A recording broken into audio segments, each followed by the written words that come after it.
of Singapore, collecting key attributes such as whether a path is sheltered or universally accessible.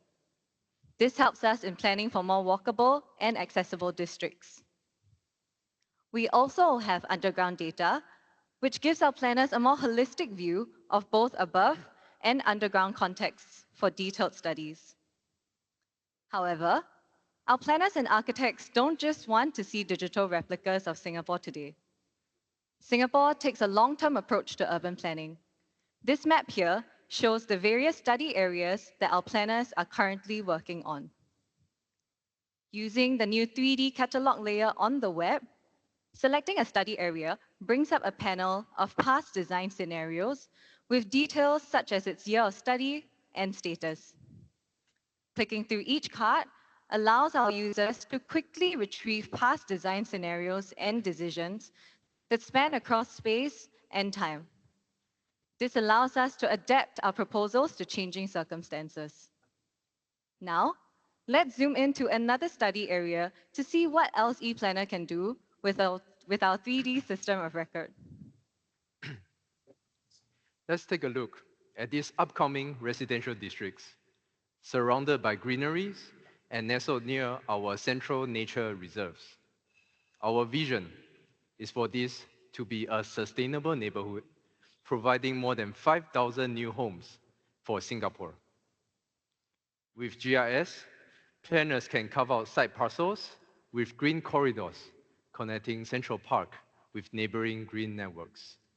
The plot ratios can then be assigned in response to housing demand. But this is not enough. We need to see this in 3D. With our site simulation tools, planners can easily select a parcels and place 3D buildings on site from a list of common building typologies without having to manually draw them from scratch.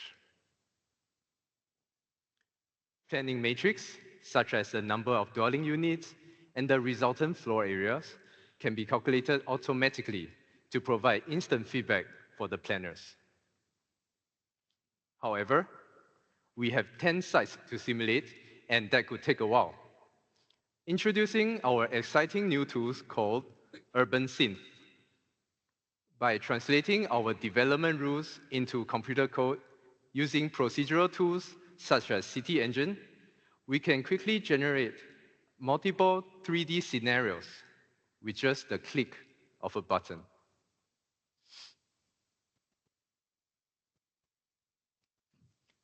The simulator sites have accurate site setbacks based on the adjacent road type, and the buildings populate automatically based on the target plot ratios.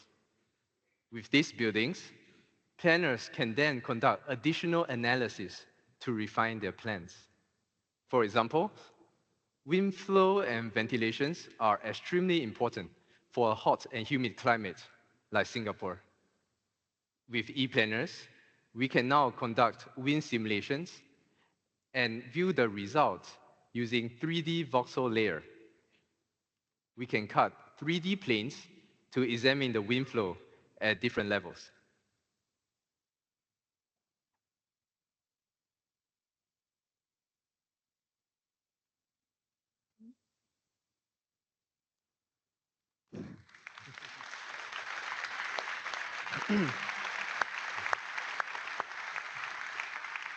With the latest release of Maps SDK for JavaScript, planners can now also conduct viewshed analysis directly on the web. The green area represents the apartments that have views to the park. And by moving the viewshed widget around the park, planners can check if these scenarios maximizes the view of the surrounding greenery.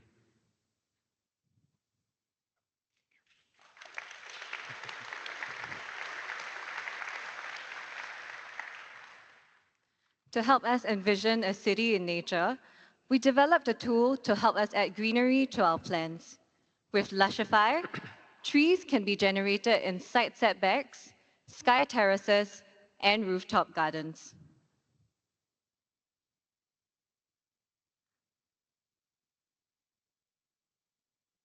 To present our vision, we can also make use of custom cartography styles, such as this watercolor-based map, to create a beautiful visualization.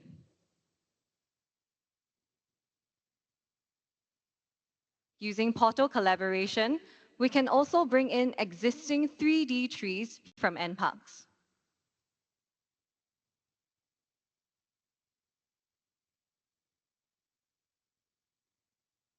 Now, let's create a fly-through to experience what it's like to be in a city in nature.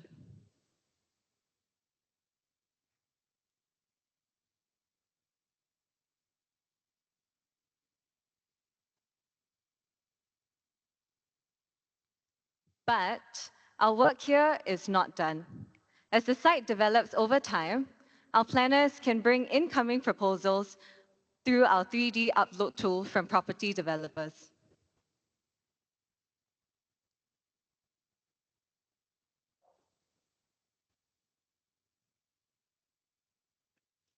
Directly over the web. This will then add to our 3D system of record.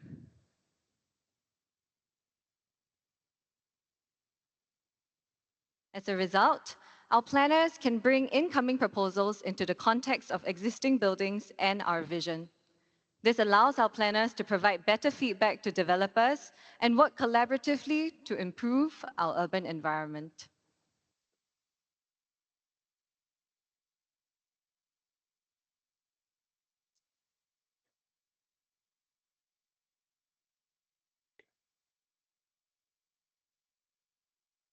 Okay, so their work is impressive. And I'm sure some of you would like to hear the secrets of how they built such a powerful system. So first, URA's leadership formed an agile team within their design and planning lab to respond quickly to their urban planners' requirements and requests for a 3D system of record. The team quickly selected a number of tools and technologies that would allow them to implement these requirements and workflows. Amongst these tools was the ArcGIS Maps SDK for JavaScript. It enables users to build powerful 2D and 3D GIS apps that run in the browser and with very fast performance. With just a few lines of code, with the new web component library, you can build compelling experiences and make your data come alive with dynamic visualizations and client-side analysis. The ArcGIS Maps SDK is just one part of their toolset. They leverage many parts of the ArcGIS ecosystem, which all work together. That's because ArcGIS is designed from the ground up to be an integrated system with Pro, Enterprise, and Online as the three foundational components. These products bring with them powerful capabilities of ArcGIS, and they're accessed via the user types that I described earlier, allowing these experiences to be personalized and tailored to each individual, including URA's urban planners. So URA also leverages ArcGIS Pro, one of Esri's foundational products and perhaps the most popular GIS desktop product in the world. It provides tools for professional mapping, imagery, advanced analytics, and data management. In the past year, Esri has added hundreds of improvements based on feedback. This includes schema reporting and 3D tiles. In the latest release, 3.3, we added the ability to add a PDF layer directly into a map for use with your workflows. This has been a popular request from many users, and many more advancements are coming, and we continue to focus in improving performance and productivity. Now, another secret to URA's success was to collaborate with Esri on the evolution of our products, including ArcGIS Pro. And this resulted in a 3D catalog layer. The 3D catalog layer is initiated and authored within ArcGIS Pro, but published seamlessly across ArcGIS Enterprise and ArcGIS Online, allowing new types of 3D complex data to be contributed into a 3D system of record.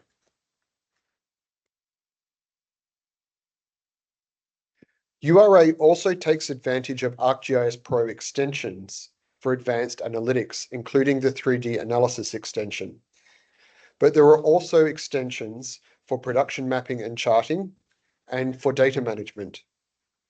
And the exciting news is this year that the most used extensions are now included in the Professional Plus user type. This means now that a single license now has access to web, mobile, and desktop capabilities across many devices and incorporates the 9 most popular ArcGIS Pro extensions at no additional charge. URA is taking full advantage of ArcGIS Enterprise, a self-hosted system that can integrate with their existing IT infrastructure, supporting public and also private or government clouds in on-premise deployments. In the past year, Esri has done a lot of work to improve enterprise readiness through cloud automation, and you can use ArcGIS Monitor to monitor the health and performance of your enterprise system. In terms of editing, Enterprise now supports the new web editor and metadata editor apps. These enhancements and updates benefit GIS professionals, IT administrators, DevOps, and developers in general in your organization. URA's Agile team also takes advantage of the ArcGIS Architecture Center. This resource enabled their system architects and ICT professionals to implement ePlanner and ArcGIS through a single website, pulling together valuable resources, including white papers. The ArcGIS Architecture Center was released in December 2023 for IT and GIS professionals who design, build, and maintain systems. It includes a new framework called the ArcGIS Well-Architected Framework, along with lots of content ranging from reference architectures to best practices. I encourage you to take advantage of this site. We're also building a complementary set of best practices best practices focused on topics like strategy, governance, and skills development for your organization, with self-paced virtual training also available. The last secret that I'd like to share from URA's work is the ArcGIS developer resources and community. For developers, Esri has always provided a rich collection of SDKs and APIs that extend beyond our traditional desktop software and allow people to automate, extend, and create custom solutions. And today, what sets us apart is the documentation, samples, sandboxes, and communities that give developers a huge jumpstart in their work. URA took full advantage of this in Singapore, whilst also attending a number of Esri Dev Summits to meet the engineers and developers behind Esri's technology. URA also leveraged the calcite design system to ensure consistency in their solution with other Esri apps. The users therefore have benefit by having a consistent and intuitive design based on Esri's own investment in good user interface and user experience design work.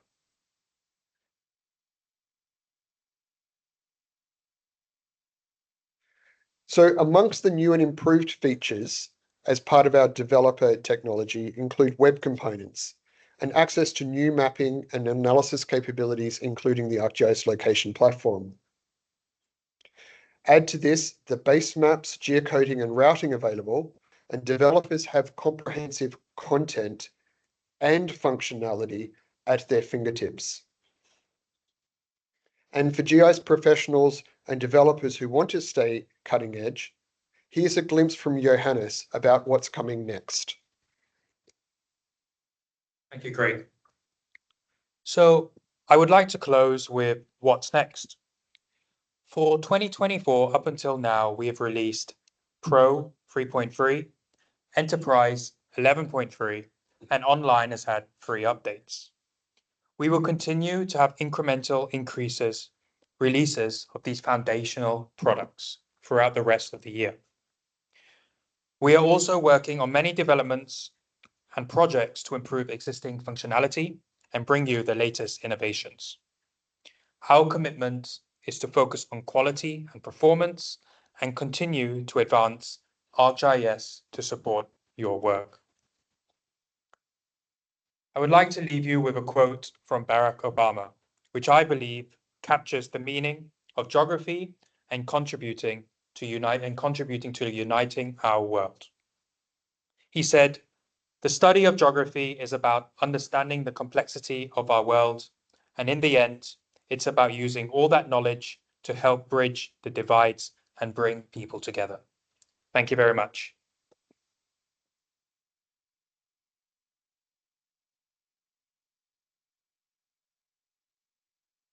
Thank you, Johannes. 我们上半场的内容终于结束了啊，到一个段落。那其实，在最后的里面都有看到，这里面有一个关键的概念，就是其实资讯系统的发展到现在，每一个资讯系统在发展的时候，其实它都一定会有它自己的资料来源，然后建立起资料库，然后建立起。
你可能应该都不知道，对高雄人而言，记忆犹新的就是在我小时候，大概6、7岁的时候，塞洛马台风其实是让我们印象深刻的。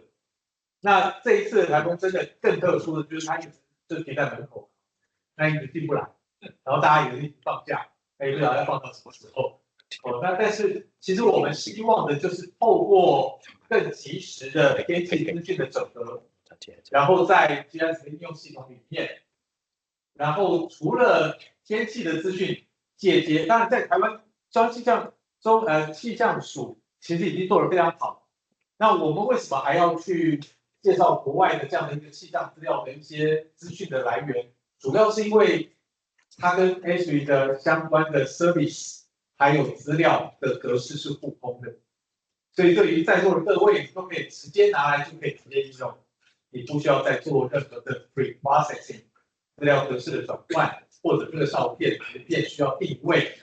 好，那同时间在后面我们还会再介绍雷达影像上面在淹水、地震上面的这些应用，这个非常有趣，大家可以值得期待。那我把时间交给接下来下半场的相关的同仁。那首先第一个欢迎我们的坤颖，交给你。好，没问题。好，那各位大家好，我是坤颖哈。那今天来下半场最主要跟各位分享部分的话，会着重在气象、淹水还有风险评估的一个部分。所以说我们最主要的话会从我这边先来分享一下，像刚刚我所提到的，我们 Baron Water 它是一个气象全球的一个气象资料还有方案的一个提供公司。那待会会有2个影片来跟各位分享，分别由我们跟Jeff 他是一个气象学家，来说明一下气象风险还有预警的应用，以及它可以提供的一个服务，还有最近的一个台风就三陀的一个台风的一个影响观测的一个结果，以及后续和 Esri 如何紧密的结合。因为 Baron Water 它本身是一个跟我们 Esri 是一个密切的伙伴跟 ICEYE 一样。那接下来的话会有 Matt， 他是一个气象学家，还有一个 Solution Engineer 来说明一下，既然它可以提供 API 还有跟 Esri 紧密合作的话，那关于 API 的上面的话，很多客户就会问一下，他们的 API 可以怎么样使用啊？一些应用案例也会快速的来做分享。好，那本身 Baron Water 它是一个 Esri 的一个合作伙伴，那可以在网页Esri 的合作的网页的伙伴的网页里面看到很多类型的一个合作公司。那其中一个关于气象方面的话，就是 Baron Water 的部分。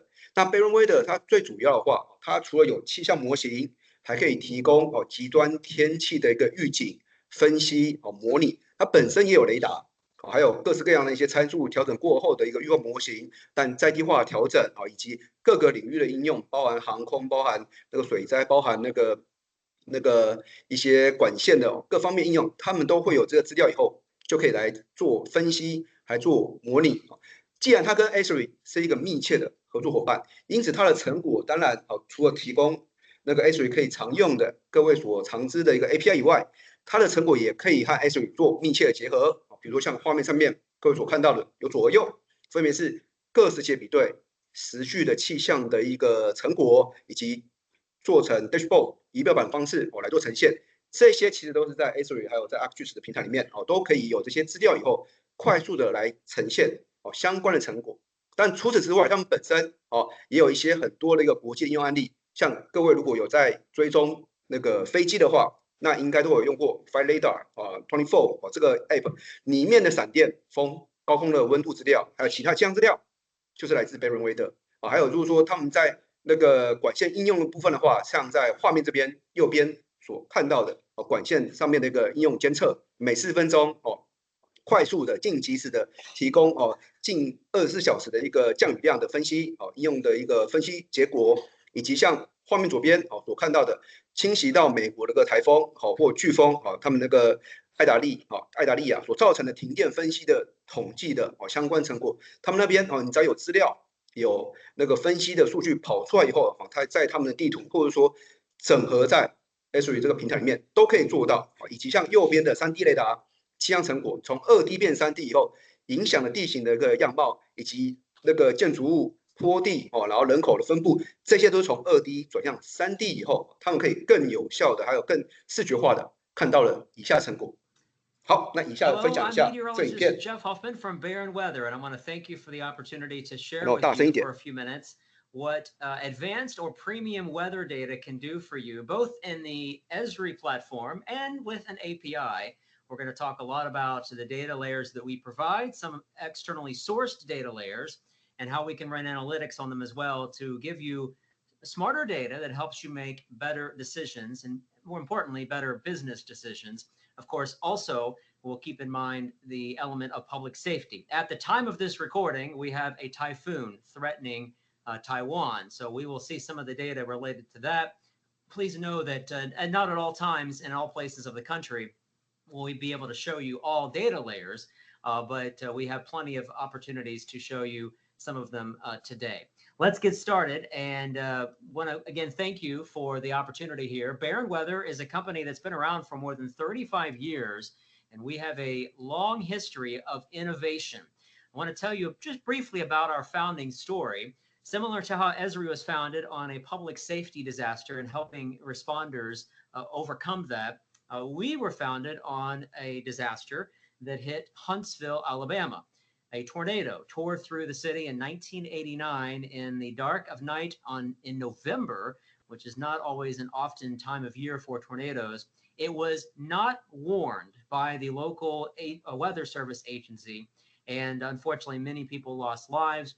And our founder, Bob Barron, decided he would leave the TV business. He was a TV meteorologist, and he left the TV business to start this company. He was determined to find better ways of communicating risk and communicating alerting during really bad weather situations. Here is a timeline of our history. It started in the 1990s when we developed first of its kind storm tracking. We build radars. We develop crawls for television that alert the public to warnings. In the 2000s, we started delivering data via satellite. Much of the data that car manufacturers were using then via Sirius or XM, the weather data was provided by Barron. Then in the 2010s, we started moving into the API space and building mobile apps. We developed impact-based proven weather models for business. And in the recent years, we have become an Esri partner, and we are proud and thankful for that partnership. And we are just getting started on showing and proving what better weather data can do for businesses. I want to play a quick video for you that highlights why our data is different and or better than the data you can get for free. When the weather poses a threat, the last thing you want are vague answers. For example, severe weather is possible in this general area, but you need to know the impact right here, and here, and here. Will the weather delay your shipments? Is your community safe? Should you move equipment? Stock more materials? It's tough to know because every weather-related decision depends on the details. And that's exactly what you get with Barron. We analyze over 3,000 weather data parameters so you don't have to. Then generate additional data you can't get anywhere else to deliver actionable insights directly to your platform of choice. You get street-level specificity to know the true impact of the weather at every location, hours or even days ahead of time, so you can act fast. Weatherproof every decision to keep people safe and operations running with Barron Weather. All right, and as you can see, we do have data that stands out. We have different tiers of data that stand out. First of all, we offer some of the standard data you can get from a government agency or just available freely on the internet, but we put it into an ArcGIS service. And when we do that, we're building in redundancy. It's backed by satellite feeds. It's more reliable. It also has lower latency, and you are valued as a customer and not waiting in line for the same data that everyone else might be wanting to receive, especially in those high demand situations. We also have a tier of data called advanced data, where we have taken some of the same data you can receive in your everyday weather app, but we make it a lot better. We suppress clutter, for example. We process the data in a way that derives algorithms and gives you impact-based results. We also go to great lengths with precipitation and mask it for rain, ice, and snow. And we provide mosaic data sets for anywhere in the world where ground truth is not available. We also have exclusive data. And our exclusive data in many cases is an industry first, such as our forecast modeling. And this data helps you solve very unique business problems. It helps you focus on the timing and impacts of a weather threat. It includes proprietary algorithms and proven forecast models, and it's data that's found nowhere else, not even from local government agencies such as NOAA here in the United States.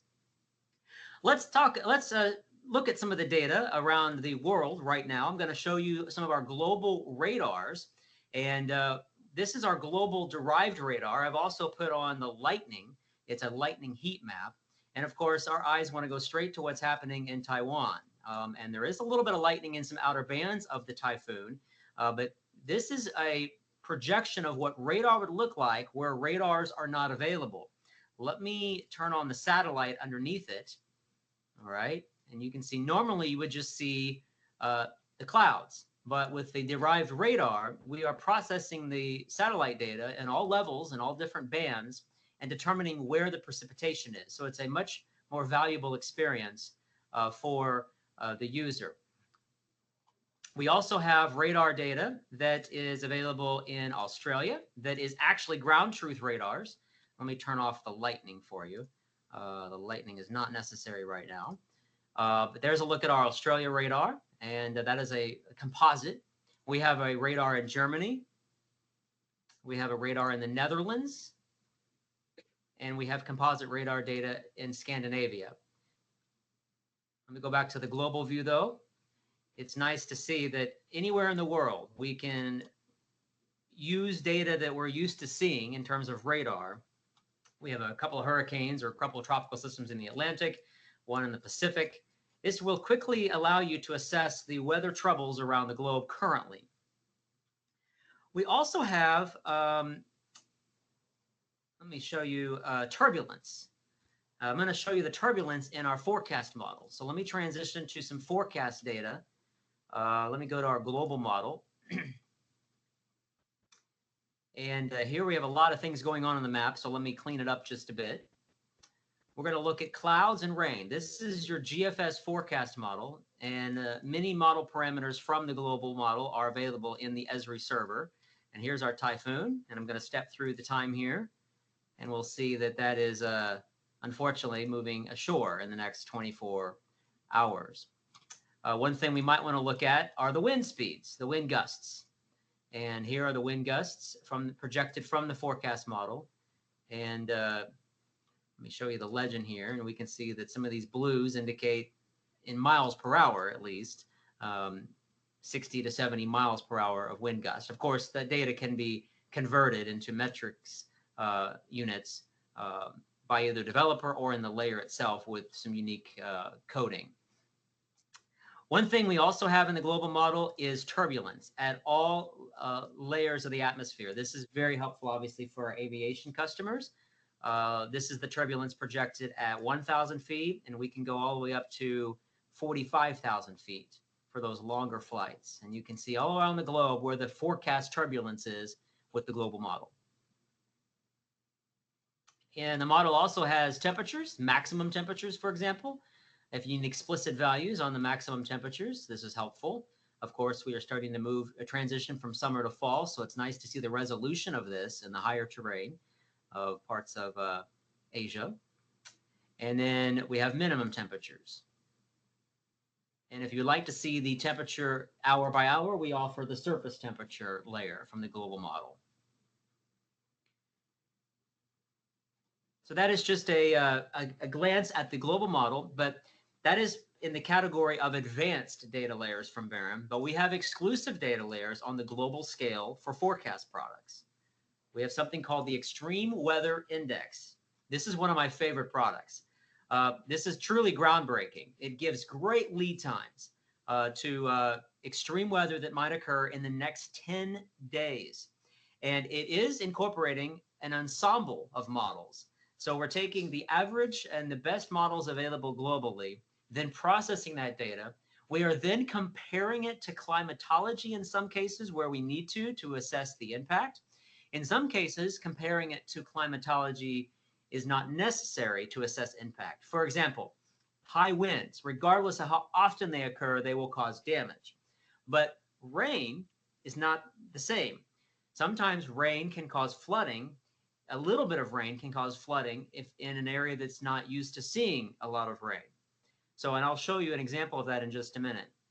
Let me turn off some of our layers here because I only want to focus right now on a temperature, and we can easily quickly assess where extreme heat is going to be affecting different continents in the globe. And right now, South America is in the middle of a very long heat wave. This can be animated up to 10 days, and it's right now I've got it set to every 3 hours, but the data is available every hour. We also can see there's some unusual heat in parts of Africa. This is a product parameter that is compared to climatology. We have extreme cold as well, but it looks like cold is not really showing up anywhere, although in the same continent, we do have some unusual cold in the southern part of South America. Rainfall, I'm going to get to in just a minute. We have snow. There's just a little bit of snow out there right now, mainly in the southern hemisphere. This is a product that assesses the impact, not necessarily compared to climatology. So we have a few blips there on the snow product in Russia. And winds, you can imagine, that is going to light up there over Taiwan. Let me back this up to today. You can see the extreme winds that are over just offshore there of Taiwan. But as we go out in time, we can assess that the strongest winds will stay offshore from the typhoon. Elsewhere in the globe, we have some really high winds over the Aleutian chain there of islands and over the northern Atlantic. Let me show you rainfall because this is a pretty cool product. Right now, not a lot of excessive rain is expected globally. But there was an event back in Dubai on April 15th. Some of you may remember this. I'm going to show you one of our verifications of the model. And in Dubai, there was a historic rain event. This is the desert. And if you remember, let me show you the story map or parts of the story map. 5 days before an unprecedented rainfall event, Barron's Extreme Weather Index was forecasting it. Downpours in the desert, of course, are very rare, and the flooding brought ground and air transportation to a halt. More than 2 years worth of rainfall fell in just 24 hours in Dubai. And you're looking at, these are the layers, and this is every run of the Extreme Weather Index excessive rain. And I'm going to animate this, and you'll see that starting on April 10th, every single run of the model was forecasting at least level 2 or level 3 in the vicinity of Dubai. Much of the flooding there was from the runoff in the mountains. Here we are at April 12th, April 13th. Around this time, it kept going. We had the 24-hour rainfall product that was also showing extreme rain. So 5-day lead time was given to the residents of Dubai from the Extreme Weather Index on an unprecedented rainfall event. Pretty incredible. We have other data layers that are available in the United States that accomplish or solve everyday weather problems. Fire weather data. We have severe weather data. Let me go severe flooding and heavy rain, tropical weather. And when it comes to intersecting our weather data with your company's assets, we can create dashboards that help assess the impacts. Here's an example in Los Angeles County of an atmospheric river event potentially impacting their assets. And we have catch basins, drainage lines, disaster routes, all being assessed in different weather parameters. Rainfall over 3 inches, 1 hour rainfall over 1/4 of an inch, or a proprietary product from Barron called the flash flood risk. And I can show you different data layers. For example, we could also look at our road conditions product to see at the same time that all this rain was happening, the response may have been interrupted by ice and snow in the mountains just out of Los Angeles County. Another example of a dashboard is a hurricane monitor. This one is created for the United States, but it could be created for anywhere in the globe, where we're taking official storm data and Barron weather data and determining how many people are impacted. At the time of Hurricane Helene in the United States, we were assessing the number of people under tropical storm warnings, hurricane warnings, flash flood warnings, and severe thunderstorm warnings. We were also showing over the next several days the amount of people on a graph that were impacted by those potential threats. So when you take better weather data and use some of the ArcGIS tools and Esri tools to create dashboards such as this, it takes a lot of the difficult work off your shoulders and gives you insight onto how weather could impact your business or your customers or your citizens. And that is a summary of what better weather data from Barron can do for you. Thank you for your time. 好，那这个第一个阶段的话，就是说刚刚那个 Baron Weather 的那个 Jeff， 他是一个那个气象学家啊，他跟各位展示，就是说在他们的 Baron Weather 的那个体系里面啊，如何通过他们自有的一个模型哈，分析的成果呈现在那个 ArcGIS 的还有 Esri 的平台里面哦。最主要的话，它只要有那个 API 的话，因为它 API 是跟我们 Esri 是互相那个可以及时的使用的哦，那个 spec 是一样的，所以就可以快速的在我们平台上面然后就可以快速的去做呈现，然后有了这样的成果以后，后续的应用分析都可以在我们平台里面，或者是说其他各位自己自有的平台里面都可以快速的来做一个使用这是他们一个最主要的一个特色之一。那接下来的话会有另外一个那个使用者就是说同仁那边然后来分享一下Mate 来分享一下关于 API 上面的一些大家会常问的一些问题。How are the map layers provided in the Barron Weather API? The map layers can be provided via a WMS service or a map tiling service, which are two of the main protocols for mapping APIs. Does Barron offer other types of functionality in the API? Yeah, in addition to map layers, we also have a bunch of text data that you can make a request for. So whether it's a forecast for a point location, or if we have historical or forecast data, there are certain variables that you can go back in the past and get a history for that variable as well. What types of layers does Barron offer for airlines or aviation companies? Yeah, aviation's interesting because it almost has its own kind of subset of weather data that is needed for that industry. So whether it's global airmets and sigmets to a radar-derived or a satellite-derived version of radar that has global coverage. We also have forecast data that will show things like icing, turbulence, wind and temperatures aloft, other things that are impactful to aviation like volcanic ash. How would a customer access weather data, though, for all levels of the atmosphere? Yeah, so there are some things like storm tops that'll show the elevation or the altitude of the top of a storm, but then there's other things like winds or turbulence and icing, and those are provided at multiple altitudes and or flight levels that can range anywhere from like 3,000 feet up to 50,000 feet or so. Will a customer have to find weather data for individual sites, such as airports, somewhere else? Yeah, so we have global TAFs and METARs. So those are going to be the terminal aerodrome forecasts, and then the weather station data that's coming from most of the airports across the world. How would a pilot be able to plan for weather challenges along the path of a particular flight? Yeah, so we can provide cross sections that are effectively along a flight path so that you can see the temperatures, winds, icing, turbulence at all the layers of the atmosphere along a flight path. Let's talk about utility companies. What data layers from the API would benefit a power or energy company? Yeah, utilities are really focused on understanding the load on their system, which is often driven by temperature, heating and cooling needs. And then we also have some unique data sets like lightning that are used by most utilities in some way, shape, or form. And finally, how would a customer know whether the Esri platform or the Barron Weather API is best for them? So a lot of it really depends kind of on the skill set and the tools that an organization has invested in. And you can certainly hit our API and find where lightning strikes have been and see what the proximity to a wind turbine is.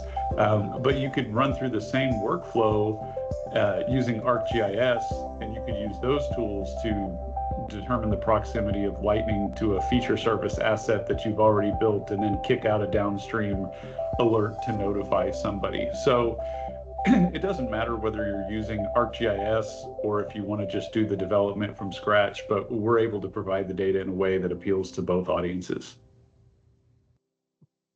好，那透过 Berryweight 这家公司所提供的那个 API 哈，让大家有更多的一些气象的参考资料，或者说关于预测或模拟方面的一个成果可以来做参考，然后以及成果可以快速的跟各位现在所建制的一个平台啊，甚至是 ArcGIS 相关的一个体系来做这方面的一个整合应用啊，这就是 Berryweight 这边哈。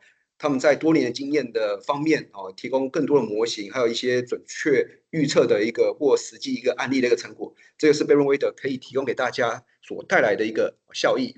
好，那接下来的话，那我们就把下一场次的部分，然后来交给ICEYE。好，谢谢。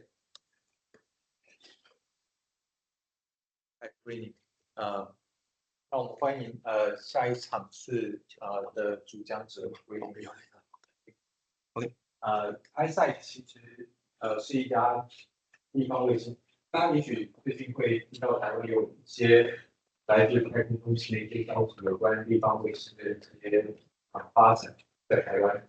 那其实ICEYE发展地方卫星这样部分，那现在它也拥有，我觉得在光学卫星上面，大家大概都比较熟悉，但 SAR 影像 SAR 的卫星，其实大家可能还是比较不太清楚那些资料的处理，因为毕竟它是电磁波雷达波的这些讯号，它的处理是有别于光学的影像的处理的方式跟技术，还有处理的那些方式。那我觉得其实ICEYE 在发展这一段的进程里面，他也知道不单纯只是提供影像而已，而是各位希望知道的是从影像上面得到的资讯。那我们就把时间交给ICEYE的 Brittany。Thank you, Walk. Hi, everyone. My name is Brittany Baker.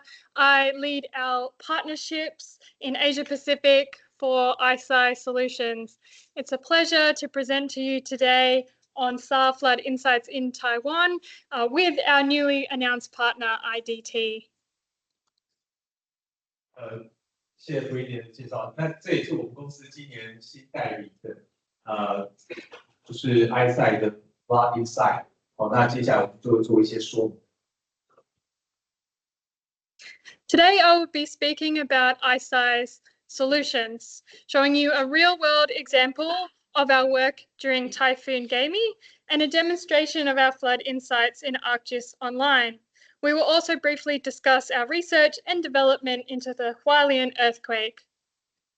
他接下来会介绍两个实际在台湾发生的案例，就是透过雷达影像分析，然后第一个就是开米台风，第二个就是花莲震灾，就是我们在前面其实也看到我们用影像处理，然后看到震慑影像上面的差异。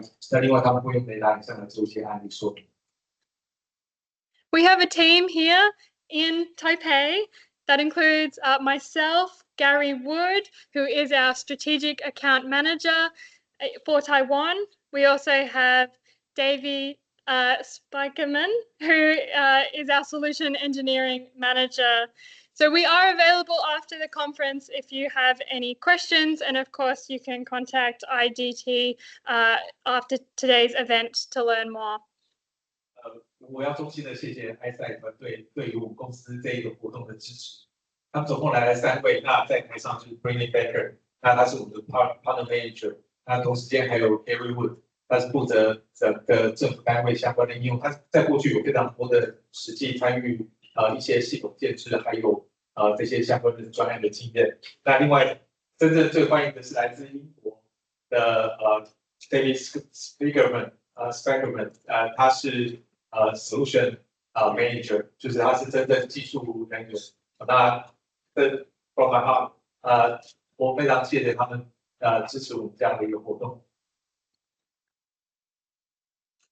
ICEYE builds and operates the world's largest constellation of synthetic aperture radar, or SAR, satellites, equipped with world-leading imaging flexibility.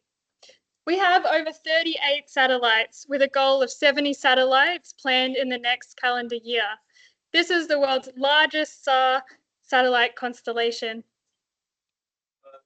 大家可能会不晓得，其实ICEYE在目前是全世界最大的 SAR 影像星座，现在大家都不会是指单颗卫星，地方卫星其实会有非常多颗。那它目前其实从2018年第一次发射第一个卫星之后，那目前其实已经有超过30颗的卫星在轨道上面运行。Thank you, Walk. Hopefully you can all hear me better now. Our satellites are really useful when optical imagery is unavailable due to weather or time of day. SAR Earth observation sees through clouds, darkness, smoke, and volcanic ash.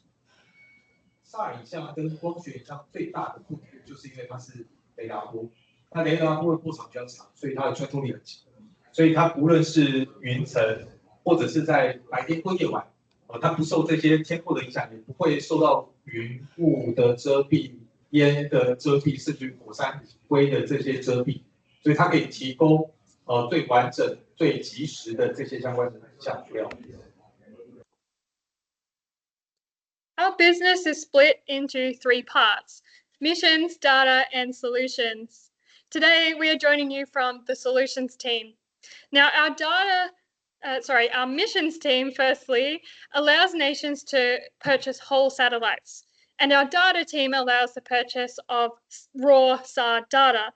However, most agencies and organizations don't have the technical capabilities or skills required to use this raw SAR data. So our ready-to-use solutions eliminate the complexity of processing raw SAR data, simplifying the workflow for end users. We offer high-resolution datasets for near real-time information to make critical decisions for natural disasters. Solutions are more cost-effective for end users than buying the raw SAR imagery, because you may have to hire analysts to process that imagery, and this can save you costs and resources. So our partnership with Esri and with IDT is focused on our solutions. ICEYE 其实它的整个的 business 分成3个方向，第一个就是卫星的任务，那它可以去专注在这些发射卫星的任务上。那第二个就是卫星影像，就如同他刚刚所说的 ，ICEYE 其实是聚焦在 SAR 的影像。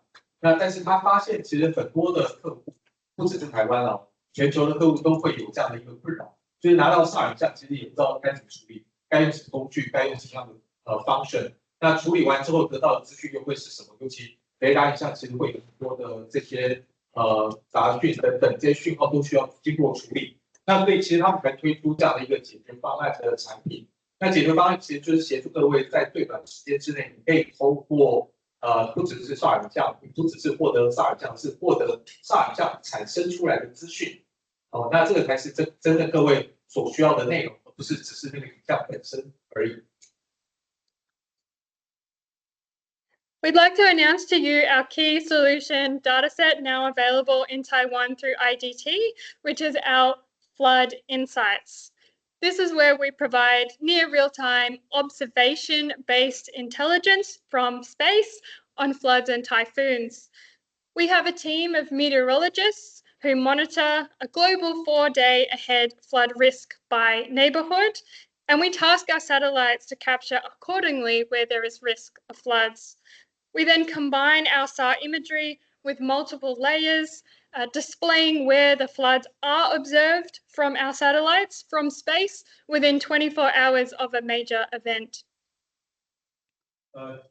他们今天在台湾正式推出的就是 Flood Insight， 这是英文名称。那我们把它翻，因为中文名词里面没有针对 Insight 有特定的名称翻译，所以我们还是把分析或者洞察把它摆在这里。其实是想要让大家知道的是，它不只是做一个分析而已。他们透过雷达影像以及气象的相关资料，他们收集这些资讯之后，来去预判哪些地方有可能会产生比较大的降雨，产生洪水，然后透过及时的卫星影像，在过去24小时的影像的累积，因为其实它有30几颗卫星，其实它通过台湾上空的频率是非常非常高的。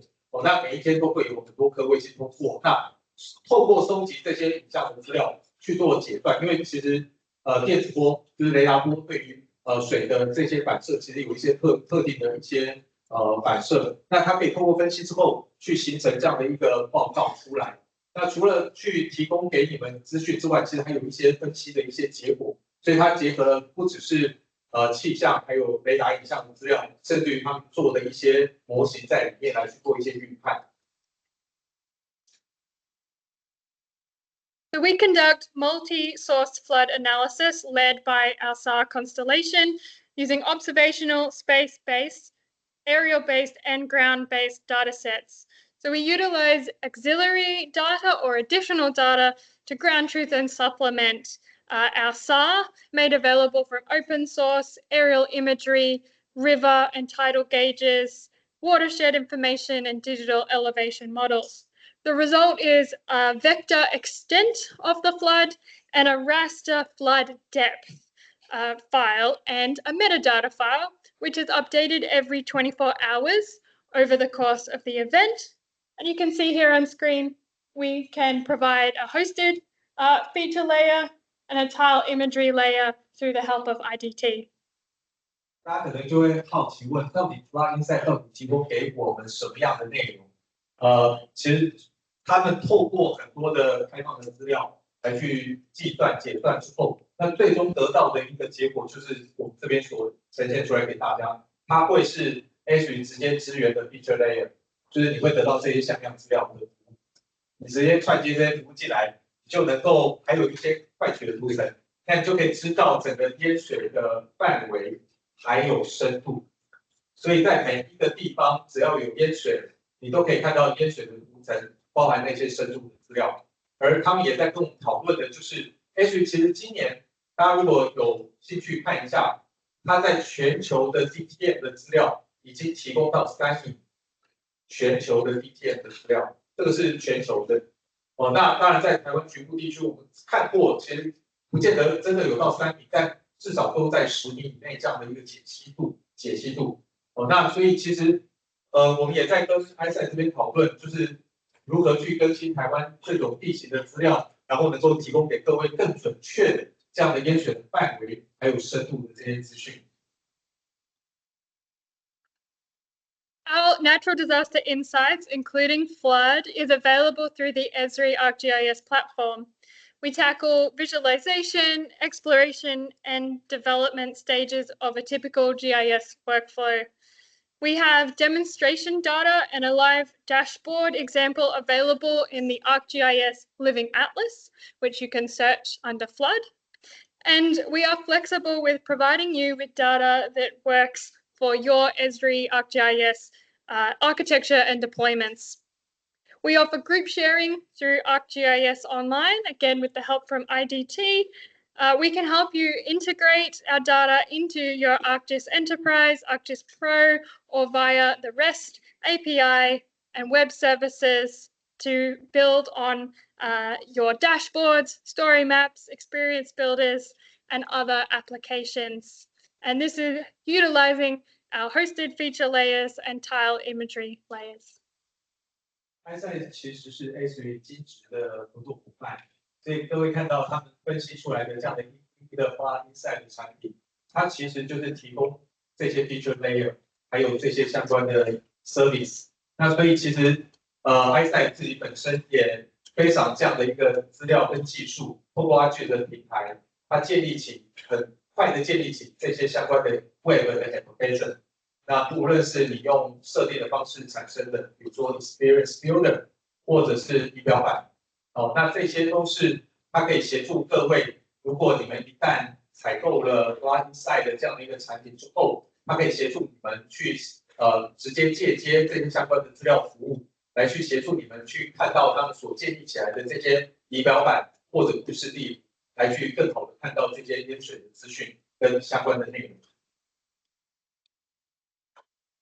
To demonstrate, we will now explore Typhoon Gamy, which made landfall in Taiwan during July 2024. We also have more recent data that was captured during the latest typhoon, which we're not demonstrating today, but if you'd like to see, feel free to come up to our team and we'll provide a demonstration. 那接下来他们会demo 一下，就是台底台风。那当然最近的那个3国的台风，他们其实也做了一些分析。但是我们先聚焦在台底台风，大概大家最有印象的应该是某个新闻事件。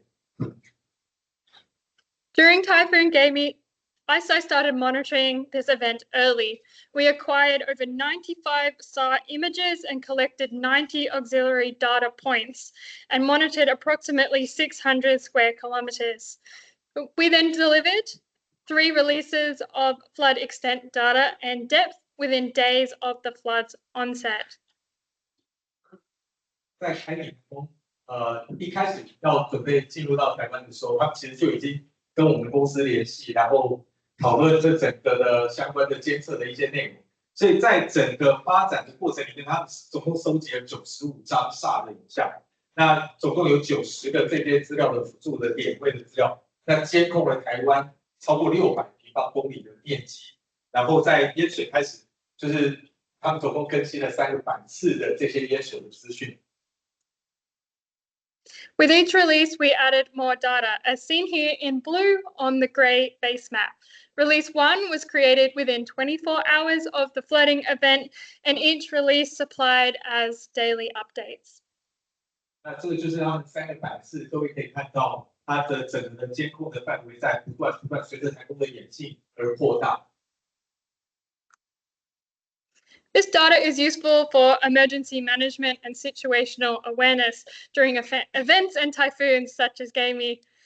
This is especially important for optimizing deployments of teams in response to the event, equipment, supplies, routes, and identifying safe and other information about buildings, bridges, and impacted locations of interest, and of course monitoring the potential impact from the flooding, as well as prioritizing your next steps during this event, which may be mobilizing or changing your staff and teams, collecting data and information. By providing our depth, you may be able to work out where you would like to collect imagery or collect other types of data sets. 有了这样的一个淹水的资讯，其实对于各位而言，就可以很快的去把这些资讯反映给你的这些应变的团队、相关的团队，那包含你的撤退的路线或者替代的道路这些相关的资源的利用以及获取，那这些都是可以在这样的一个 Fly Insight 里面可以得到的这些好处，可以让你更快的掌握淹水的资讯跟应变。Let's show you a real-world example. Now, this was visible during Typhoon Gamy, and we were notified by IDT of this impacted buildings flooded basement over the news and Facebook. So you can see in the Esri ArcGIS dashboard that we had provided that this building's location on screen in our data set, it was flooded to a depth of 8 centimeters above the street level. Now, this explains the flooding that occurred in the basement, and we were able to provide that depth information from space. So this dashboard also shows information about the municipalities or government data, population, and building information of the affected area. So in partnership with IDT, we can help you to integrate or create dashboards such as this one to review the flood data in depth as it is released and produced and analyze it against your own data sets and your own areas of interest. 这个就是凯比台风那个时候大概最轰动的一个新闻事件，就是高雄有一栋 building 有一栋建筑，它地下室整个都淹水，然后非常多，超过50辆的车子大概放在水里。那这个事件其实也是他们提供给我们发 ICEYE 的报告之后，那其实我们特别针对了这个新闻事件的点位做资料的查核。那所以其实我们也在检测啦，就是这个资料的一个计算的精度。那的确发现，就是说在它的 Fly Insight 的范围里面，的确是包含了它淹水的范围以及深度的资料都有提供给我们。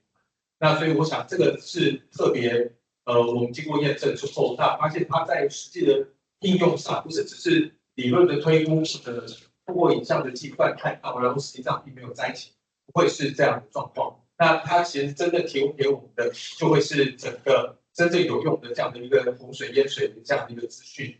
那透过这样的一个方式，其实ICEYE 团队可以跟我们一起提供给各位，我们可以协助你们去在这些灾害发生的过程当中，去建立起这样的类似像这样的一个仪表板，来去呈现这些资料的演进跟变化，那以及相关事件的这些索引，那都可以很快的让你去看到这些仪表板的一些资讯，让你掌握关键的资讯来去做一些应变。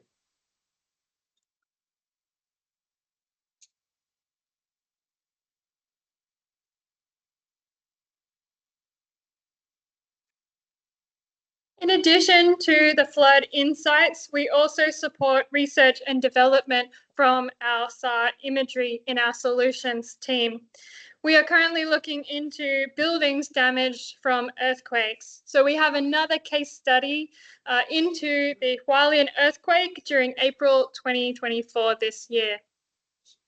接下来我们要展示的就是花莲地震，就是跟前面那个案例一样的这样的一个案例。During this event, in April 3rd, 2024, an earthquake with a magnitude of at least 7.4 hit Taiwan. And you would recall this picture from an earlier presentation today that was talking about building damage and data collected. So a series of aftershocks occurred, damage happened, and this is what we covered in our data set. 这个地震的背景资讯，我想我就不需要在这边重复。那这样的一个震灾的确造成了比较大的一个灾害，大概就是在花莲市区，因为强度达到6.1级，震央也在附近。那所以各位可以看到这样的一个新闻画面。ICEYE collected pre-event and post-event SAR images. We reviewed the images to detect damage to the buildings. And on screen are two results of damaged buildings in Hualien by reviewing changes in backscatter from the radar. This is a new type of disaster response data set our team are developing. So if you have more questions about this, please let us know. We are happy to help. 这是一个非常有趣的案例，就是透过雷达影像，因为它会有一些散射。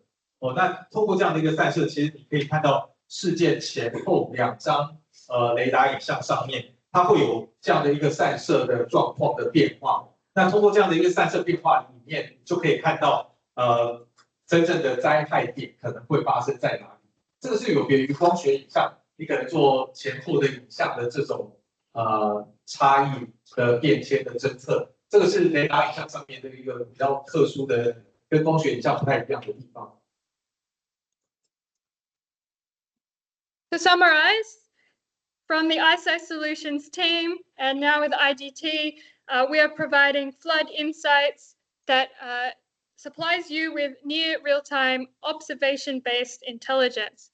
This comes from the world's largest SAR satellite constellation that is globally utilized by governments, insurance companies, and utilities. And we integrate into the Esri ArcGIS platform.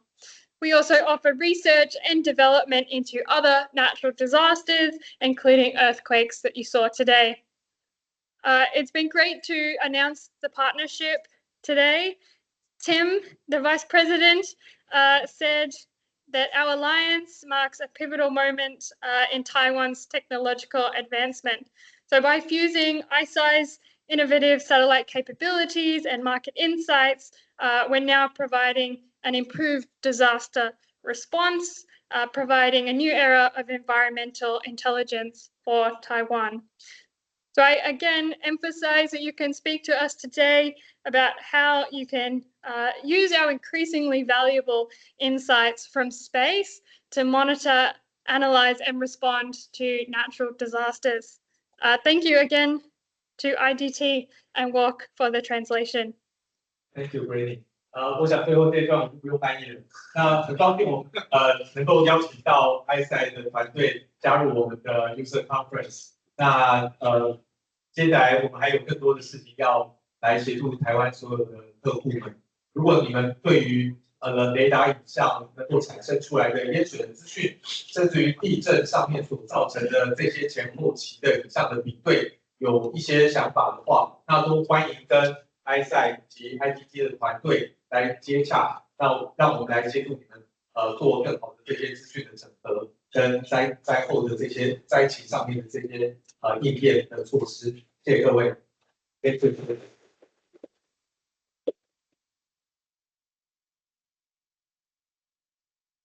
今天这一场最后的一个 session， 我们就是用 Esri 的软体上面，我们总结了一下有关这些相关的灾害应变啦，或者是一些模拟上面的一些内容。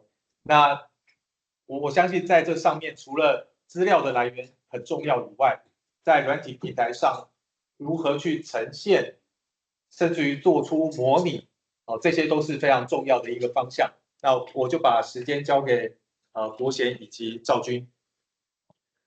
好，各位好。那我跟赵军呢，想要跟各位来聊一下，就是我们怎么样利用 ArcGIS 的环境，去针对刚刚谈到的风灾，去应用它的资料，然后来试着看能不能做一下灾损评估，以及有没有一些事后的补救的方法。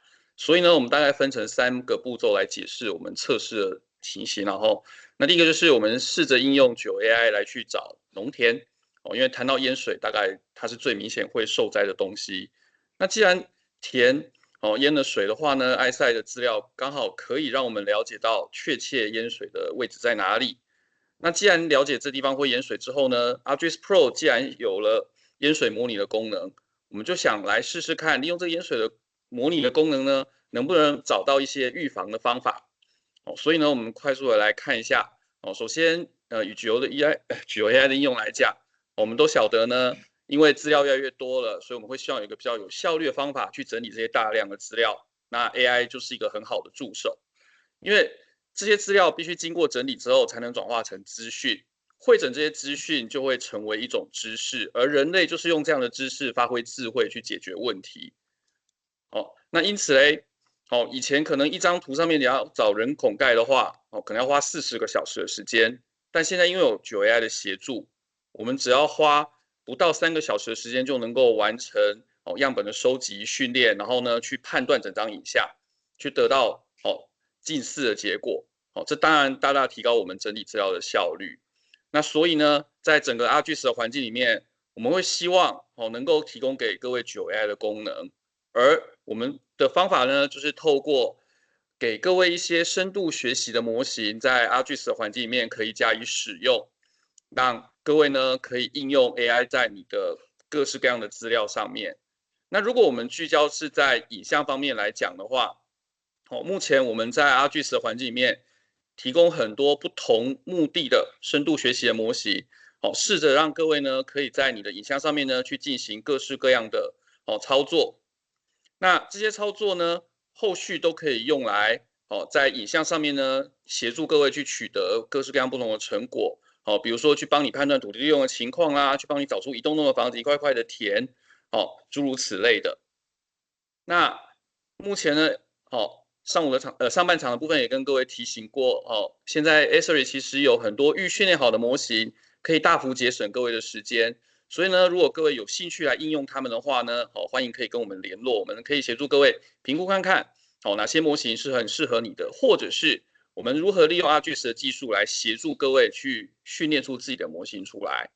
那回顾一下国信所介绍过的，其实我们的整个过程还蛮简单的。我们首先要做的事情就是利用各位熟悉的 ArcGIS 的环境，去标出一些点线面，代表你希望 AI 帮你学起来的东西。那这些点线面呢，搭配你的影像，就可以切出一小张一小张的影像出来，作为训练的样本。那各位只要呼叫我们的铁锤，就是地理处理工具，就可以把这些影像载进去之后呢，选定你到底要用哪一种模型来去加以训练它。那接着呢，你训练出来的模型，同样的叫出另外一个铁锤，另外一个地理处理的工具，就可以直接套用在你的影像上面呢，去进行这影像上面的一些推论了。所以呢，接下来我们请赵军来说一下技术的细节。那我们其实这次大概判5种形态，那我们也是用那个航校测分署的 DNC 3影像做一个训练，然后我们一样就刚刚如同郭贤讲的，框训练样本，然后train模型，然后接着就进行推论。然后以作物种类的话，我们目前是用 UNet 的这个模型去做训练。那当然我们在训练之前会稍微看一下实际的那些作物的形态，或是我们要判的类别的形态到底在影像上是呈现什么样子。那我们基本上在推论以后，模型推论我们大概会产生这样的一个影像分类的一个推论的结果。那我们再透过我们其实有帮农业部做那个农田丘块的 AI 判识，那我们也是利用这个丘块判识出来的结果，再用丘块去把分类的结果萃取出来。所以当这样子，我们就可以确保大概每个农田它的作物大概是什么，那我们就可以不用考虑建筑区或是道路那边的判识的成果。那我们当然接着就用了 ICEYE 提供的一个线上服务的洪水分析的一个成果。那我们这边是直接透过 ArcGIS Pro 连线到那个 Portal 去把淹水分析的结果套在我们的影像上。那我们再透过 Portal 里面的 GP Tool 工具呢，把每个丘块上它淹水的情况。那我们这边测试的是用你现在看到每个丘块上的颜色，就基本上它农田它的淹水的平均高度，因为 ICEYE 的资料提供它其实包含了那个淹水的高度，然后它其实是到公分等级的，所以我们这边就可以看到目前这个最深的可能淹到136公分，就淹到1公尺高，那就代表它的作物基本上就毁了。然后我们其实这边就会稍微看我们就会把农田丘块作物分类，那我现在这边是代号，然后下面有个平均高度，当然这边其实还包含了它那个丘块里面的最高跟最低的淹水其实都在上面，但是我觉得我们这边就是用个平均高度去做一个代表。那当然我们看了之后呢，因为刚刚其实上半场有提到现在一个淹水或者风水模拟的一个功能，然后如果之后大家会后下载我们的 PDF 上面有个网址，然后这边是 Esri 德国一个工程师，他把整个淹水模拟的工作流程用故事地图去做一个呈现。那这边是我大概简单模拟5小时降雨400毫米跟1小时降雨400毫米的一个情况。你说一样是400毫米，可是它其实整个降雨模拟的情形，你会看到它其实还是有所差异的，因为你时间越长，它其实它可以有一些流出去的一个效果。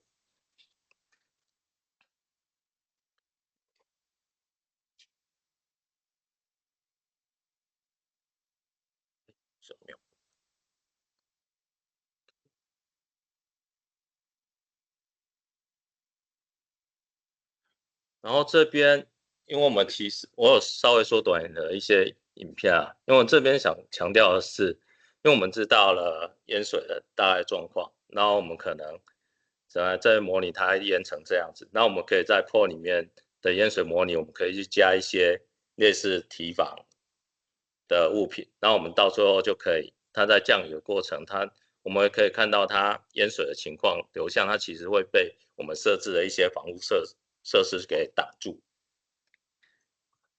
那当然它还有另外，它可以加入一些渠道的功能，它可以就是我们加入渠道，让水流从渠道流过去这样。那我们最后其实就会简单的一个小结论，就是在灾害评估里面，我们其实用了 GeoAI 的工具去萃取丘块的一些作物类别，当然连丘块本身我们也是透过 GeoAI 去处理的。那我们又再透过 ICEYE 的线上分析的资料，了解它降雨的致灾情况，就是它淹水的范围跟它淹水的高度到底是怎样。那我们就会透过 GP Tool 的工具去把整个丘块上的作物，然后它淹水高度全部把它萃取出来。那我们这样子就可以提供主管机关或者是一些保险受理的一些单位做一个参考，看他们要根据灾损的情况去做什么样的理赔或者是补偿，就是这个就变成是一个比较快速的方式，不用说每个人再去做填回报或是做现地调查。那当然在灾害预防面，如同刚刚Queen讲的，如果我们可以参考中央气象署的预报，或者是 Weather 的全球气象服务的资讯来做一些预防，那我们可以透过 Pro 3.3的淹水模拟功能，大概去了解可能的淹水情况跟我们所评估要相对应的一些预防的措施。那我们跟博贤分享就到这里。然后上面有个今天会后意见调查，就如果大家方便的话，可以拿起相机扫一下。对，麻烦各位现在拿起手机，然后照一下这个意见调查。欢迎各位给我们一些反馈。那我们知道今天的活动里面，遇到一些技术上面的一些问题，那也谢谢各位的包容跟耐心。那离我们原本预计的时间稍微延后了一点点，非常不好意思，耽误大家原本既有的时间跟行程。那但是我们还是衷心的希望，我们今天的内容有别于以往。那我们除了邀请 Esri 原厂来做最新的 ArcGIS 在2024年的最新的发展，无论是在影像、AI 或者一些相关的分析应用上。那同时间，我们也提供给各位更多的资料的来源的整合，那包含了气象的资料 ，ICEYE 的团队带给我们看到，其实雷达影像的应用是非常非常的广泛。那另外就是后续在 Esri 的软体平台上都能够去整合这些资讯，来去提供给各位更好的这些意见的参考或者分析的资讯的来源。那我想今天我们整场的活动就到这里，告一段落。那欢迎会后，如果各位有任何的问题，也欢迎随时随地跟我们的团队来联络。那无论大家对于Baron Weather 或者是 ICEYE 有任何的兴趣，也都欢迎跟我们联络。谢谢各位，谢谢。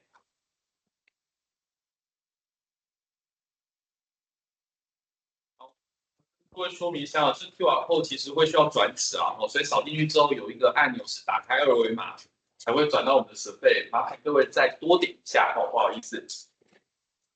扫描之后呢，请各位都打开二维码的连接，才会真的连到我们的设备123的问卷。再麻烦各位